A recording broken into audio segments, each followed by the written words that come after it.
All right, let's stay with this story, and questions continue to be raised about claims by Israel and the United States that Iran can quickly produce nuclear weapons if not stopped. Tehran has denied these claims, which were used to justify strikes on the country.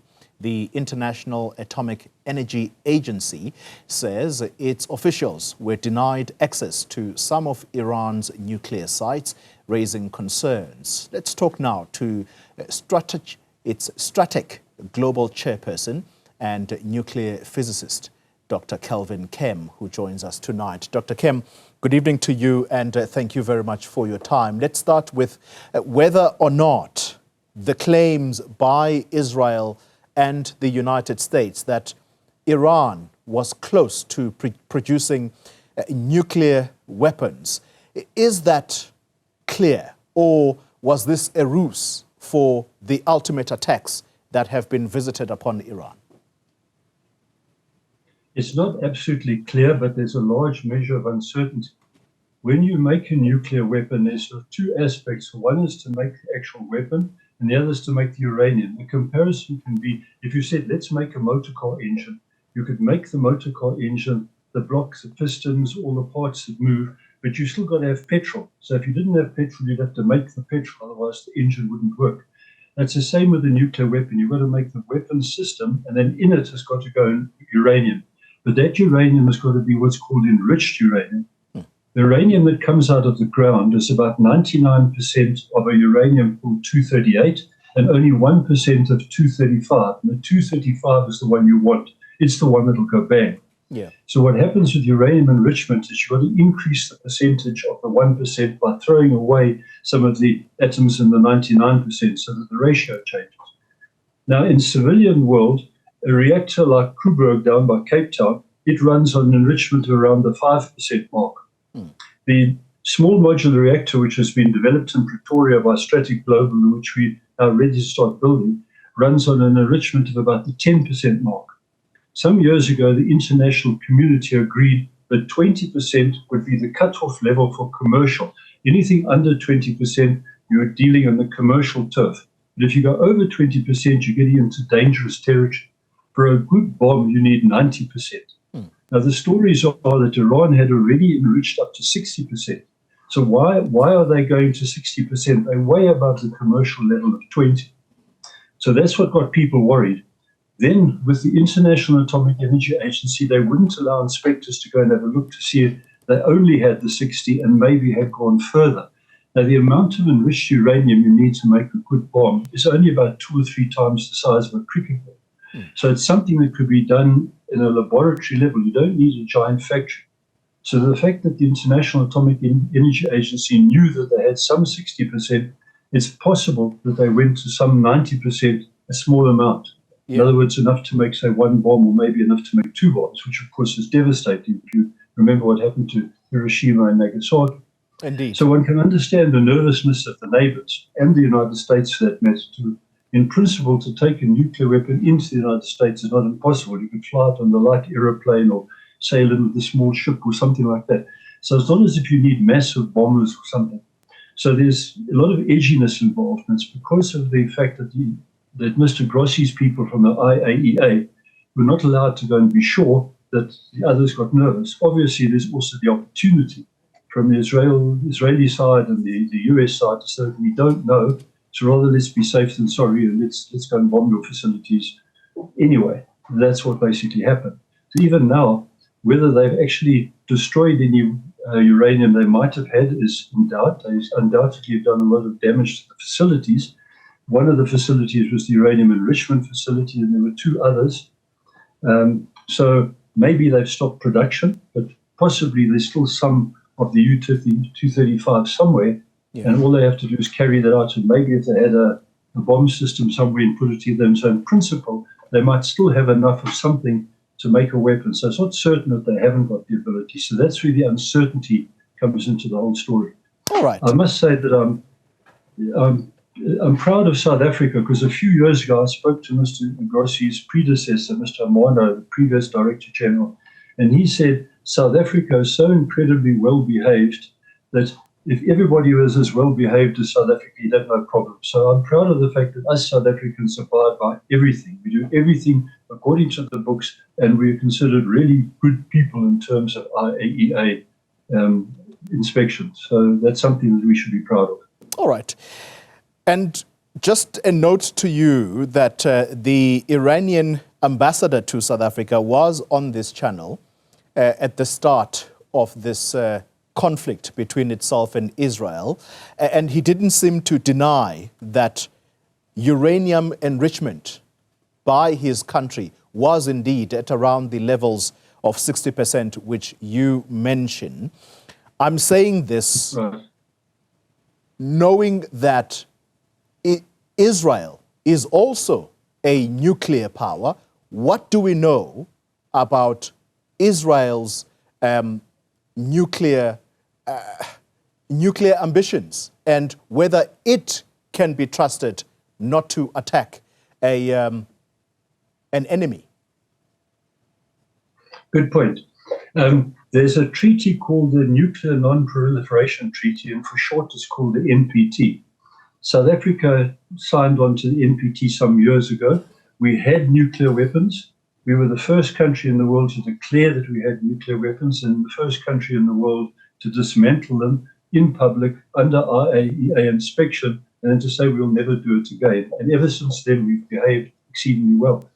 We signed the NPT. Now, at the time that the NPT came into being, there were 5 countries that were recognized as nuclear countries. That's the United States, Russia, China, the UK, and France.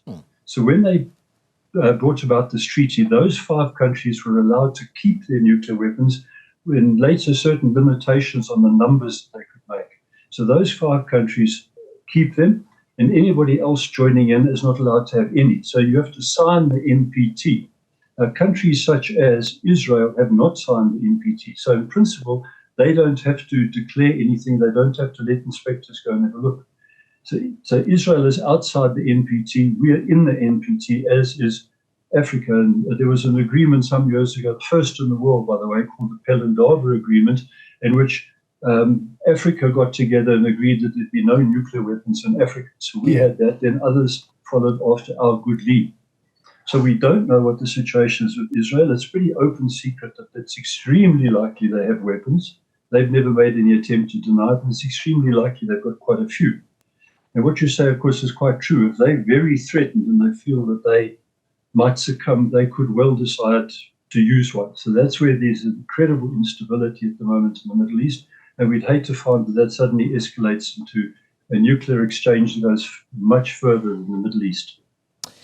If the United States, as it claimed that it had set back Iran on its nuclear enrichment by however many years, given the stage that they were at, I don't know how we can prove that, because the IAEA has not been granted access yet to inspect those nuclear sites.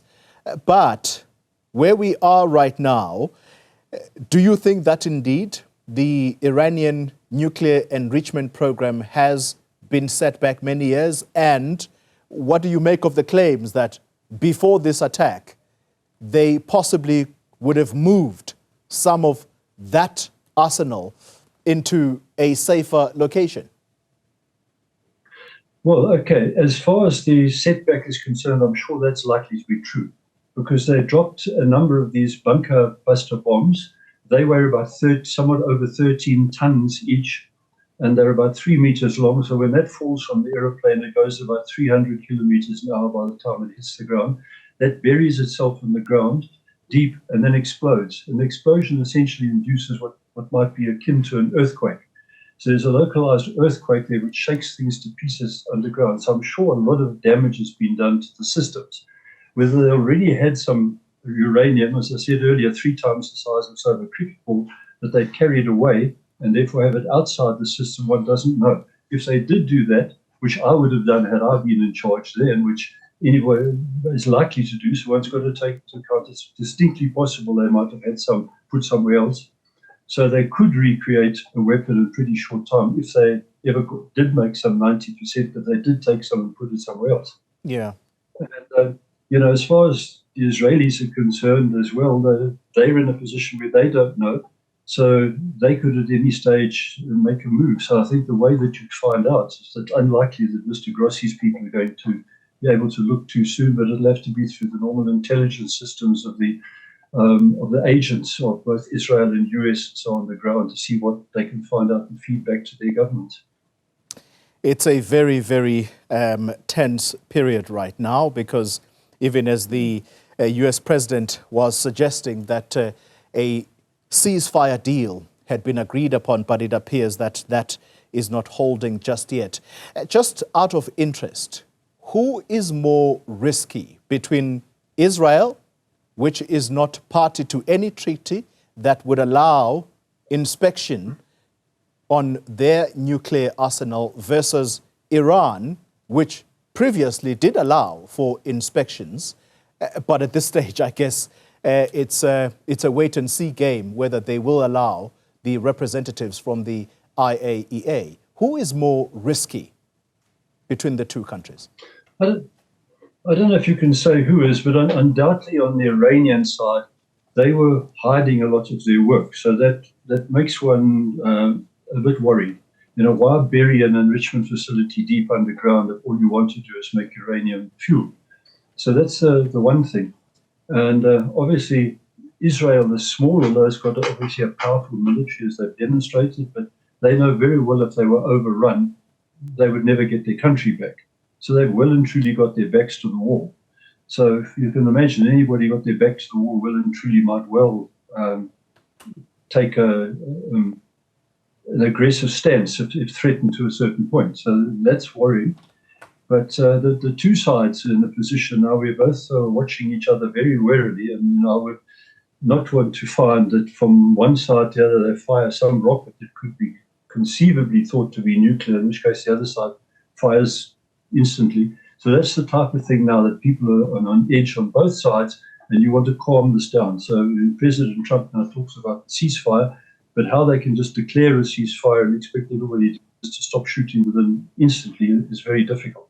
Usually when you do a ceasefire, you've got to stop and get the sides to sort of move apart, and it's not something that happens within 5 minutes. It's usually a few hours, if not days, to try and withdraw the antagonists from each other, because there's advanced troops and that near the front and so on, who, if fired upon, are going to shoot back.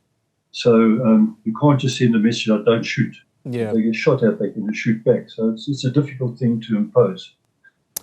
Dr. Kelvin Kemm, thank you very much for your time and clarity on some of these points. Very, very tricky situation indeed. He is a nuclear physicist and chairperson of Stratek Global.